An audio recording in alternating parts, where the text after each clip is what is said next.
Welcome to exam सहपाठी। आज के इस सिविक्स के प्रैक्टिस सीरीज 5 के अंतर्गत हम लोग केंद्रीय व राज्य शासन व्यवस्था में संसद और राज्यसभा और लोकसभा के कुछ प्रश्नों को सॉल्व करेंगे। तो आइए स्टार्ट करते हैं। सबसे पहला प्रश्न देखते हैं कि राज्यसभा के चुनाव के लिए कौन से विधि प्रयोग होती है। तो राज्यसभा का चुनाव हम सब जानते हैं किस विधि से होती है। तो ये प्रत्यक्ष विधि से तो नहीं होती, प्रत्यक्ष विधि से आपका लोकसभा चुना जाता है। तो ये जो आपका ऑप्शन है अप्रत्यक्ष विधि, तो इससे जो है राज्यसभा का चुनाव होता है। ठीक है, तो इसको देखते हैं कि किस तरह से जो है इसके सदस्य चुने जाते हैं। तो जो राज्यसभा के सदस्यों का निर्वाचन जो है ये राज्य की विधानसभाओं के निर्वाचित सदस्यों द्वारा, ठीक है, तो राज्य की जो विधानसभा होती है उनके जो निर्वाचित सदस्य होते हैं वो लोग जो है क्या चुनते हैं, राज्यसभा के लोगों को चुनते हैं। ठीक है, राज्य की विधानसभाओं के निर्वाचित सदस्य चुनते हैं। ठीक, ये भी आप याद रखना। आनुपातिक प्रतिनिधित्व प्रणाली के अनुसार एकल संक्रमणीय मत पद्धति के द्वारा होता है। इंपॉर्टेंट आपका ये है कि राज्य की विधानसभाओं के निर्वाचित सदस्यों द्वारा अप्रत्यक्ष तरीके से राज्यसभा के सदस्यों का चुनाव किया जाता है।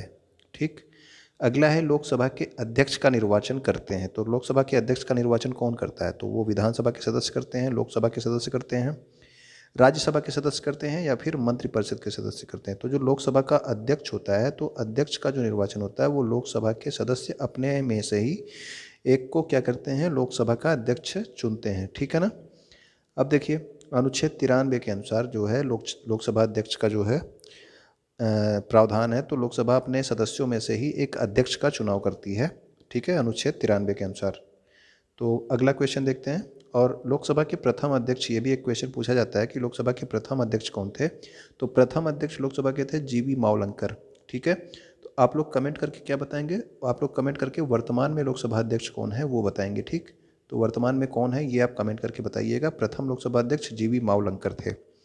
क्वेश्चन नंबर 3 में देखते हैं कि कोई विधेयक धन विधेयक है या नहीं, इसका निर्णय कौन करता है। ये बहुत पॉपुलर क्वेश्चन, आपको पता होगा कि धन विधेयक का निर्णय कौन करता है। तो वो करता है लोकसभा का अध्यक्ष। ठीक है, जो लोकसभा अध्यक्ष होता है वही जो है कोई विधेयक धन विधेयक है या नहीं इसका निर्णय करता है। ठीक है, और धन विधेयक की परिभाषा आपसे पूछी जाती है किस अनुच्छेद में दी गई है। तो धन विधेयक की परिभाषा आपके अनुच्छेद 110 में दी गई है। ठीक, अनुच्छेद 110 में धन विधेयक की परिभाषा दी गई है। देखिए वर्तमान में, अभी मैंने पूछा था लोकसभा अध्यक्ष कौन है, यहाँ पे मैंने लिखा हुआ है, देख लीजिए, ओम बिरला जो है ये वर्तमान अध्यक्ष हैं। ठीक है, उम्मीद करता हूँ कि आप लोग अब तक कमेंट कर चुके होंगे। क्वेश्चन नंबर 4 को देखते हैं कि भारतीय संसद की किस समिति को संसद की तीसरी आंख कहा गया है। तो कौन सी समिति को संसद की तीसरी आंख कहा जाता है।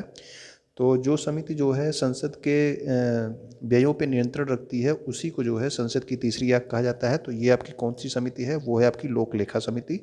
ठीक है, तो लोक लेखा समिति को संसद की तीसरी आंख भी कहा जाता है। और ये भी आपसे पूछा जाता है कि जो है संसद की जो सबसे प्राचीनतम समिति है वो कौन सी। तो सर्वाधिक प्राचीनतम समिति भी आपकी लोक लेखा समिति ही है। ठीक है, और इसी को संसद की तीसरी आंख कहा जाता है। और इसमें जो है 22 सदस्य होते हैं जो कि 15 लोकसभा से और 7 राज्यसभा से। तो इसके सदस्यों की संख्या भी पूछी जाती है और स्पेशली ये पूछा जाता है कि कहाँ से कितने सदस्य आते हैं लोक लेखा समिति में। ठीक है, तो 15 लोकसभा से और 7 राज्यसभा से इसके सदस्य होते हैं।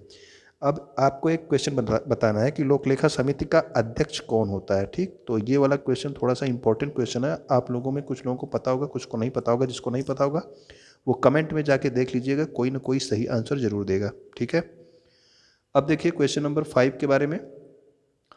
भारत में संघीय कार्यपालिका सामूहिक रूप से उत्तरदायी है। तो जब भी आप तो ये जानते हैं कि कार्यपालिका किसके प्रति जो है सामूहिक रूप से उत्तरदायी होती है, तो वो होती है हमेशा, ये भी इंपॉर्टेंट क्वेश्चन है, बहुत बार पूछा जाता है। तो जो कार्यपालिका है वो लोकसभा के प्रति सामूहिक रूप से उत्तरदायी होती है। ठीक है, तो लोकसभा के प्रति सामूहिक रूप से उत्तरदायी, जब आपसे सामूहिक रूप से पूछा जाएगा तो आप क्या बताएंगे, लोकसभा के प्रति। ठीक, तो अनुच्छेद 75(3) के अनुसार मंत्रिपरिषद या फिर कार्यपालिका जो है ये, ठीक है ना, ये मंत्रिपरिषद या कार्यपालिका सामूहिक रूप से लोकसभा के प्रति उत्तरदायी होती है। तो ये संघीय कार्यपालिका की जगह कभी कभी आपको मंत्रिपरिषद भी लिखा होता है। तो मंत्रिपरिषद जो है ये भी जो है सेम चीज़ है। तो ये जो है सामूहिक रूप से किसके प्रति उत्तरदायी है, लोकसभा के प्रति। ठीक, लोकसभा जो है अनुच्छेद किस अनुच्छेद में है, लोकसभा किस अनुच्छेद में है, राज्यसभा किस अनुच्छेद में है, और संसद जो है कौन से अनुच्छेद में है, ये आप कमेंट करके बता दीजिएगा। ठीक है, जिसको पता हो। वैसे इंपॉर्टेंट है, कभी कभी पूछ लेता है संसद, राज्यसभा और लोकसभा का जो है अनुच्छेद क्या है। मंत्री व्यक्तिगत रूप से किसके समक्ष उत्तरदायी होते हैं? अभी आपने देखा कि मंत्री परिषद के बारे में पूछा कि सामूहिक रूप से किसके प्रति उत्तरदायी होते हैं, तो वो थे लोकसभा के प्रति। लेकिन अगर आपसे पूछा जाए कि मंत्री व्यक्तिगत रूप से किसके समक्ष उत्तरदायी होते हैं, तो इसका आंसर आप क्या देंगे? प्रधानमंत्री, लोकसभा, राष्ट्रपति या फिर जनता? तो इसका जो आंसर है ये आपका है राष्ट्रपति के प्रति, ठीक है ना। तो जो मंत्री होते हैं ये व्यक्तिगत रूप से राष्ट्रपति के प्रति उत्तरदायी होते हैं, ठीक। तो जो है ये वाला आंसर आप जरूर याद रखना कि व्यक्तिगत रूप से तो राष्ट्रपति के प्रति उत्तरदायी है मंत्री, लेकिन अगर मंत्री परिषद जो है वो सामूहिक रूप से किसके प्रति उत्तरदायी है, तो वो जो है आपके लोकसभा के प्रति सामूहिक रूप से उत्तरदायी है, ठीक है। अगला देखते हैं क्वेश्चन। भारत में संसदीय सरकार जाना जाता है, तो भारत में जो संसदीय सरकार है ये लोकतांत्रिक सरकार है, अन उत्तरदायित्व सरकार है, या उत्तरदायी सरकार है, या फिर बहुल सरकार है। तो जो ये संसदीय सरकार है ये जो है आपकी उत्तरदायी सरकार जो है कही जाती है, ठीक है ना। तो ये जो संसदीय सरकार है इसका जो है आंसर क्या है? उत्तरदायी सरकार, ठीक। तो भारत में जो संसदीय सरकार है, भारत की जो संसदीय व्यवस्था है वह कार्यकारी मतलब कि सरकार की संसदीय व्यवस्था वह व्यवस्था है जिसमें कार्यकारी अपनी नीतियों और कार्यों के लिए विधायिका के प्रति उत्तरदायी होते हैं, ठीक है ना। तो ये इसमें जो है आपको अभी बताया गया कि सामूहिक रूप से किसके प्रति उत्तरदायी हैं, तो वो आपके लोकसभा के प्रति उत्तरदायी होते हैं, ठीक है ना। तो यही है आपका भारत में जो संसदीय सरकार है ये आपका उत्तरदायी सरकार है एक, ठीक। निम्न भारतीय संसद निर्मित होती है, तो भारतीय संसद किससे निर्मित होती है ये भी क्वेश्चन बहुत बार पूछा जाता है, आप सबको पता होगा इसका आंसर क्या होता है। तो भारतीय संसद अगर पूछा जाए तो संसद में लोकसभा, राज्यसभा और राष्ट्रपति तीनों होते हैं, ठीक है ना। तो भारतीय संसद लोकसभा, राज्यसभा और राष्ट्रपति से मिलकर बनी होती है। जब आप संसद पढ़ना स्टार्ट करते हैं तो सबसे पहला जो है पॉइंट आपको यही बताया जाता है कि भारतीय संसद किससे निर्मित होती है? लोकसभा, राज्यसभा और राष्ट्रपति से। और संसद के बारे में अनुच्छेद किस में है? तो अनुच्छेद 79 में है। अभी आपको लोकसभा और राज्यसभा के बारे में और संसद के अनुच्छेदों के बारे में मैंने पूछा था, अब तक आपने कमेंट कर दिया होगा, नहीं किया होगा तो संसद का तो अब पता चल गया है, तो आप राज्यसभा और लोकसभा के जो है अनुच्छेदों को कमेंट करके जरूर बताइएगा, ठीक है। क्वेश्चन नंबर 9 के बारे में देखते हैं। भारतीय संसद के दोनों सदनों की संयुक्त बैठक किस संबंध में आयोजित होती है? तो ये बताइए कि मतलब कि कब जो है दोनों सदनों की संयुक्त बैठक को बुलाया जाता है? तो संविधान संशोधन विधेयक में, या फिर वित्त विधेयक में, उपराष्ट्रपति के निर्वाचन में, या फिर साधारण विधेयक में। तो आपको याद रखना चाहिए कि जो संयुक्त बैठक होती है ये साधारण विधेयक के संबंध में जब दोनों में मतभेद होता है तब बुलाया जाता है, ठीक है ना। तो इसका जो आंसर है ये आपका है साधारण विधेयक। तो संयुक्त बैठक का प्रावधान जो है साधारण विधेयक के संदर्भ में होता है। तो जब साधारण विधेयक के संदर्भ में दोनों सदनों में मतभेद हो तो संयुक्त बैठक की घोषणा राष्ट्रपति द्वारा की जाती है। अधिकतर आपसे एक क्वेश्चन पूछा जाता है कि दोनों सदनों की संयुक्त बैठक किसके द्वारा बुलाई जाती है, तो आपको पता होना चाहिए कि राष्ट्रपति के द्वारा दोनों सदनों की बैठक को बुलाई जाती है। और आपसे एक क्वेश्चन और पूछा जाता है कि संयुक्त बैठक की अध्यक्षता कौन करता है, तो अध्यक्षता करता है आपका लोकसभा अध्यक्ष, लेकिन इसको बुलाता कौन है, तो बुलाता है आपका राष्ट्रपति, ठीक है ना। अध्यक्षता कौन करता है? लोकसभा अध्यक्ष। तो ये दोनों पॉइंट भी आप याद रखना, ये दोनों अलग अलग क्वेश्चन आपसे पूछे जाते हैं। क्वेश्चन नंबर 10 के बारे में देखिए। संसद का एक गैर सदस्य अधिकतम कितनी अवधि के लिए मंत्री बना रह सकता है? यानी कि गैर सदस्य का मतलब है कोई, जैसे कि कोई सदस्य है जिसको मंत्री बना दिया गया है लेकिन वो ना तो लोकसभा का सदस्य है ना ही राज्यसभा का, तो वो कितनी देर, कितने दिनों के लिए, कितनी अवधि के लिए जो है मंत्री बना रह सकता है? तो ये इसका जो है प्रावधान किया गया है 6 महीने के लिए, ठीक है। ये 6 महीने से अधिक जो है मंत्री नहीं रह सकता है, उसको जो है किसी न किसी सदन की सदस्यता लेनी ही पड़ेगी, ठीक है। यदि कोई मंत्री बिना संसद की सदस्यता के मंत्री पद धारण करता है तो वह अधिकतम 6 माह तक ही मंत्री बना रह सकता है, ठीक। उसके बाद उसको जो है या तो मंत्री पद से हटा दिया जाएगा अगर सदस्यता नहीं लेगा, या फिर किसी न किसी सदन की सदस्यता लेनी पड़ेगी। संसद के किसी सदन की बैठक के लिए न्यूनतम गण पूर्ति कितनी होनी चाहिए? यानी कि न्यूनतम गण पूर्ति का मतलब कि कितने लोग न्यूनतम होने चाहिए जिससे जो है सदन की एक बैठक की जा सके। तो जितने सदस्य होते हैं सबका 1/10 या फिर समस्त सदस्य संख्या का 1/5। तो इसका जो सही आंसर है वो होता है समस्त सदस्य संख्या का 1/10, ठीक है ना, ऑप्शन नंबर ए। तो जितने अगर 500 सदस्य हैं, ठीक है, 500 सदस्य हैं तो कम से कम जो है 50 सदस्य होने चाहिए। 500 का 1/10 कितना होगा? 50 होगा, ठीक। तो कम से कम 50 सदस्य होने चाहिए संसद की सदन की बैठक के लिए। तो इसका जो आंसर हो गया समस्त सदस्य संख्या का 1/10। क्वेश्चन नंबर 12 के बारे में देखते हैं। राज्यसभा के संबंध में निम्नांकित में से कौन सा कथन सही है? कि राज्यसभा विघटित की जा सकती है, इसके सदस्य प्रत्यक्ष रूप से चुने जाते हैं, यह वास्तविक शक्तियों का प्रयोग करती है, या फिर यह विघटित किए जाने योग्य नहीं है। तो इसका जो सही आंसर होगा, तो आप सब जानते हैं कि राज्यसभा का विघटन नहीं होता है, ठीक है ना। तो इसका जो ऑप्शन डी है ये सही है आपका, कि राज्यसभा विघटित किए जाने योग्य नहीं है, ठीक है ना। तो इसमें जो है आपका ये हो गया, क्योंकि आपको पता है कि राज्यसभा का विघटन नहीं होता है, और इसके जो 1/3 सदस्य हैं इनका निर्वाचन प्रत्येक 2 वर्ष पे होता है। या तो आपसे ये पूछ लिएगा कि इस राज्यसभा के 1/3 सदस्यों का निर्वाचन कितने वर्ष में होता है, तो 2 वर्ष में। या फिर ये पूछा जाएगा कि कितने वर्ष बाद जो है 1/3 सदस्य जो है रिटायर हो जाते हैं, तो तब भी जो है क्या होगा, तब भी आपका 2 वर्ष ही आंसर होगा, ठीक है ना। तो और राज्यसभा क्या है, राज्यसभा एक अस्थायी सदन है, अनुच्छेद 83 के अनुसार राज्यसभा एक अस्थायी सदन है और इसका विघटन नहीं होता, ठीक है ना। तो राज्यसभा का विघटन नहीं होता है, ये आपके अनुच्छेद 83 में दिया गया है। इसके सदस्यों का कार्यकाल जो है, ये आपका सदस्यों का कार्यकाल है, ठीक है। अभी आपसे क्वेश्चन डायरेक्ट अगर थोड़ा सा फंसाना होता है तो पूछ लेता है कि राज्यपाल का कार्यकाल, तो राज्यपाल का कोई मतलब कि राज्यसभा का कार्यकाल नहीं होता है, राज्यसभा के सदस्यों का कार्यकाल होता है। तो सदस्यों का कार्यकाल आपका 6 वर्ष का होता है, ठीक है ना। और इसके 1/3 सदस्यों का निर्वाचन प्रत्येक 2 वर्ष पे होता है, क्योंकि इसके जो है 1/3 सदस्य प्रत्येक 2 वर्ष पे क्या होते हैं, पदमुक्त हो जाते हैं, इसीलिए 1/3 सदस्यों का निर्वाचन भी प्रत्येक 2 वर्ष पे होता रहता है। अब देखिए, राज्य सूची के विषय में, राज्य सूची के किसी विषय को राष्ट्रीय महत्व का घोषित करने का अधिकार किसके किसके पास है। तो अगर कोई राज्य सूची का विषय है तो उसको अगर राष्ट्रीय महत्व का घोषित करना है कि ये जो है विषय राष्ट्रीय महत्व का घोषित किया जा सकता है, तो इसका अधिकार किसके पास है, लोकसभा, राज्यसभा, संसद या फिर राष्ट्रपति। तो इसका जो सही आंसर होगा वो होगा आपका राज्यसभा, ठीक है ना। किसी भी राज्य सूची के विषय को राष्ट्रीय महत्व का घोषित करने का अधिकार राज्यसभा के पास है, ठीक। और राज्यसभा का जो सदस्यता होती है, सदस्यता के लिए कम से कम 30 वर्ष की उम्र होनी चाहिए, यानी कि राज्यसभा का अगर आपको सदस्य बनना है तो आपकी उम्र कम से कम 30 वर्ष होनी चाहिए। और लोकसभा सदस्य के लिए कितनी होनी चाहिए न्यूनतम उम्र, तो न्यूनतम उम्र है आपका 25 वर्ष। कभी कभी आपसे क्वेश्चन पूछा जाता है कि प्रधानमंत्री बनने के लिए न्यूनतम उम्र कितनी हो सकती है, तो प्रधानमंत्री बनने के लिए न्यूनतम उम्र आपकी 25 वर्ष हो सकती है, ठीक है ना। कि लोकसभा के जो बहुमत का नेता होता है उसी को जो है चुना जाता है प्रधानमंत्री के लिए, ठीक। अब देखिए अगला क्वेश्चन, देखिए अगला क्वेश्चन है कि धन विधेयक संसद के किस सदन में प्रस्तुत किया जा सकता है। तो धन विधेयक से भी क्वेश्चन हमेशा इंपॉर्टेंट होता है, आपसे हमेशा पूछा जाता है कि धन विधेयक संसद के किस सदन में प्रस्तुत किया जाता है, ये वाला क्वेश्चन हमेशा पूछा जाता है। तो आप ये जानते हैं कि ये इसका आंसर है आपका लोकसभा, ठीक है ना। धन विधेयक को केवल लोकसभा में प्रस्तुत किया जा सकता है, ठीक। तो ये आपका, अब देखिए आगे,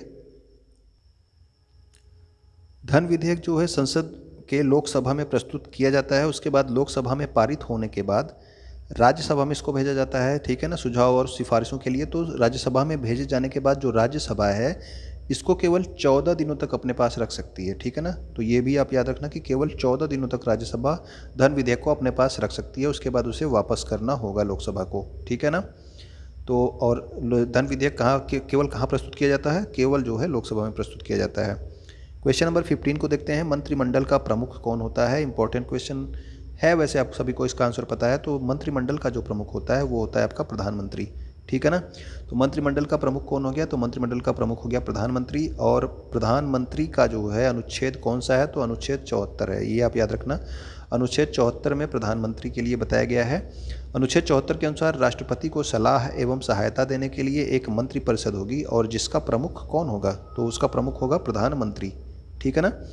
तो अनुच्छेद 74 में जो है राष्ट्रपति को सलाह और सहायता के लिए एक मंत्रिपरिषद, जिसका प्रमुख कौन होगा, प्रधानमंत्री। तो ये आपका मंत्रिमंडल का प्रमुख कौन हो गया, प्रधानमंत्री हो गया। क्वेश्चन नंबर 16 में देखते हैं, राज्यसभा का उपाध्यक्ष, ठीक है ना। राज्यसभा का सभापति कौन होता है, आप सबको पता होता है, या फिर अध्यक्ष कौन होता है। तो राज्यसभा का जो सभापति होता है वो तो होता है आपका कौन, उपराष्ट्रपति होता है, ठीक है ना। लेकिन जो राज्यसभा का उप अध्यक्ष होता है या उप सभापति होता है, ये कैसे, इसको उपराष्ट्रपति द्वारा मनोनीत किया जाता है, या फिर राष्ट्रपति द्वारा मनोनीत किया जाता है, या फिर राज्यसभा के सदस्यों द्वारा अपने सदस्यों के बीच में से चुना जाता है या फिर प्रधानमंत्री द्वारा मनोनीत किया जाता है? तो इसका भी आपका आंसर सिंपल है, ये सब आपको पता है कि इसको भी, जैसे कि लोकसभा का भी आपको बताया गया था कि लोकसभा के जो सदस्य होते हैं वो अपने सदस्यों के बीच में से अध्यक्ष का चुनाव करते हैं, ठीक है ना। तो यहाँ पे अध्यक्ष का चुनाव तो राज्यसभा में नहीं होता है, राज्यसभा में जो राष्ट्रपति होता है वही अध्यक्ष होता है, लेकिन यहाँ पे उपाध्यक्ष को चुना जाता है और वो भी राज्यसभा के सदस्य अपने सदस्यों के बीच में से ही किसी एक को उपसभापति या फिर उपाध्यक्ष चुनते हैं। और वर्तमान में अगर उपाध्यक्ष आपसे पूछ लिया जाए कि राज्यसभा के उपाध्यक्ष कौन है वर्तमान में, तो ये हैं हरिवंश नारायण सिंह, ठीक है ना। वर्तमान में कौन है? हरिवंश नारायण सिंह हैं। ओके, अब हम लोग अगला क्वेश्चन देखते हैं, क्वेश्चन नंबर 17 के बारे में।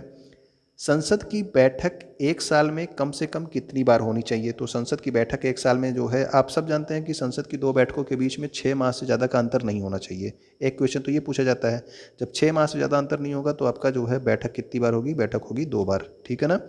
तो संसद की बैठक जो है एक साल में कम से कम 2 बार होनी चाहिए और भारतीय संसद के 2 सत्रों के मध्य, यानी कि 2 बैठकों के मध्य 6 माह से अधिक का अंतर नहीं होना चाहिए। ये भी एक क्वेश्चन आपसे पूछा जा सकता है कि 2 बैठकों के मध्य कितने महीने से अधिक का अंतर नहीं होना चाहिए? तो 6 महीने से अधिक का अंतर नहीं होना चाहिए। इस प्रकार एक वर्ष में कम से कम 2 बार बैठक होना अनिवार्य है।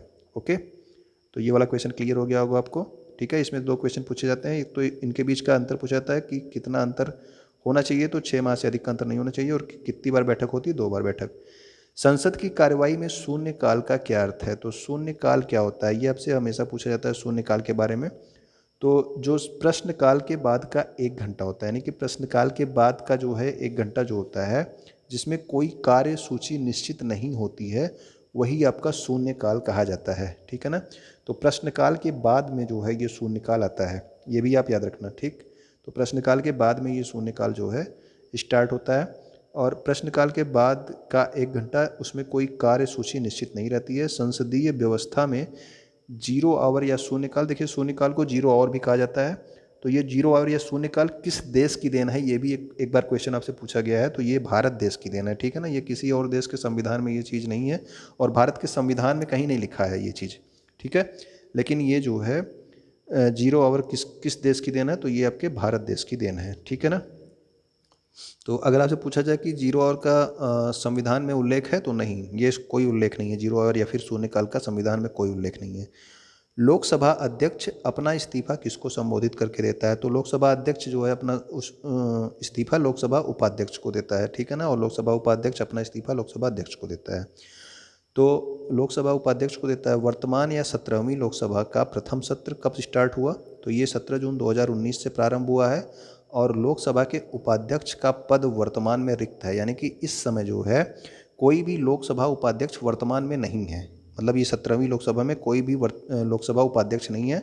अध्यक्ष जो है आप सब जानते हैं, अध्यक्ष आपके कौन है? तो लोकसभा अध्यक्ष तो वो है ओम बिरला, ठीक है ना, ओम बिरला है, लेकिन कोई भी जो है उपाध्यक्ष वर्तमान में नहीं है, ये आप ध्यान रखिएगा। भारत में प्रधानमंत्री क्या होता है? तो प्रधानमंत्री के बारे में बताइए। निर्वाचित होता है, चयनित होता है, नामित होता है, या फिर नियुक्त होता है? तो निर्वाचित तो नहीं होता है, ठीक है ना, वो जो है एक लोकसभा का सदस्य बन के आता है, तो ये आंसर आपका गलत है।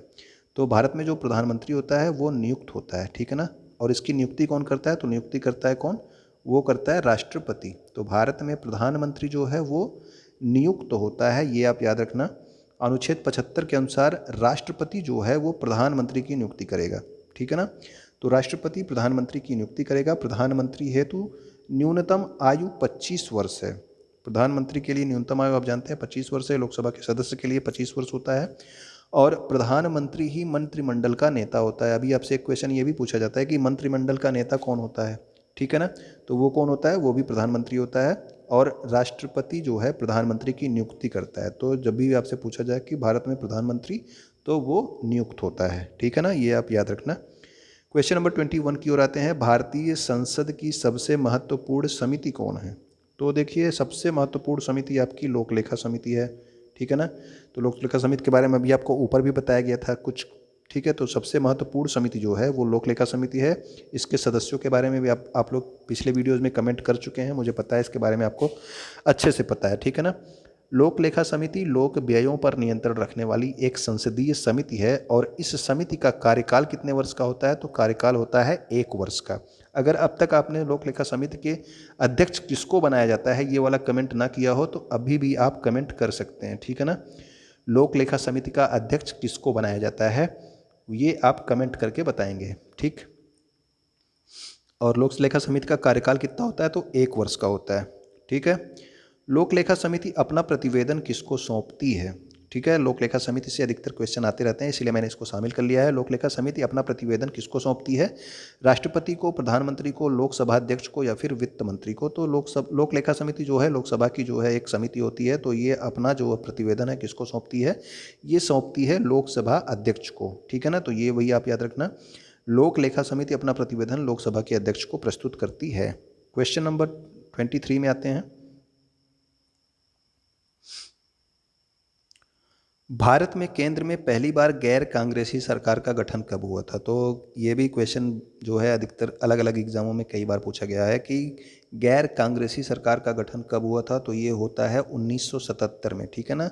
1975 में वो लगा था, क्या कहते हैं कि इमरजेंसी लगी थी, उसके बाद जो है जब चुनाव होते हैं 1977 में, तब पहली बार गैर कांग्रेसी सरकार का गठन हुआ। और ये भी आपसे पूछा जाता है कि प्रथम गैर कांग्रेसी प्रधानमंत्री किसको बनाया गया? तो वो बनाया गया था किसको? मोरारजी देसाई को, ठीक है ना। मोरारजी देसाई को बनाया गया था। ये आपके गुजरात राज्य से संबंधित हैं। तो मोरारजी देसाई जो है ये जो है कहाँ के? ये प्रथम जो है गैर कांग्रेसी प्रधानमंत्री थे और पहली बार गैर कांग्रेसी सरकार 1977 में बनी थी।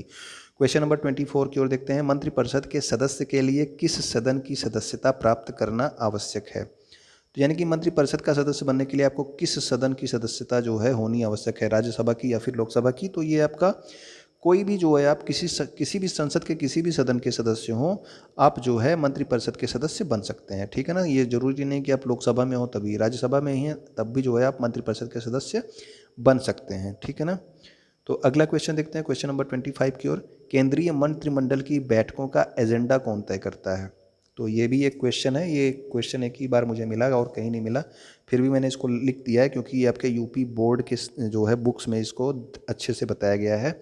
तो केंद्रीय मंत्रिमंडल की बैठकों का एजेंडा कौन तय करता है? तो ये करता है आपका कैबिनेट सचिव, ठीक है ना। तो कैबिनेट सचिव जो होता है ये केंद्रीय मंत्रिमंडल की बैठकों का एजेंडा तैयार करता है, ठीक। क्वेश्चन नंबर 25 आपका हो गया। क्वेश्चन नंबर 26 की ओर आते हैं।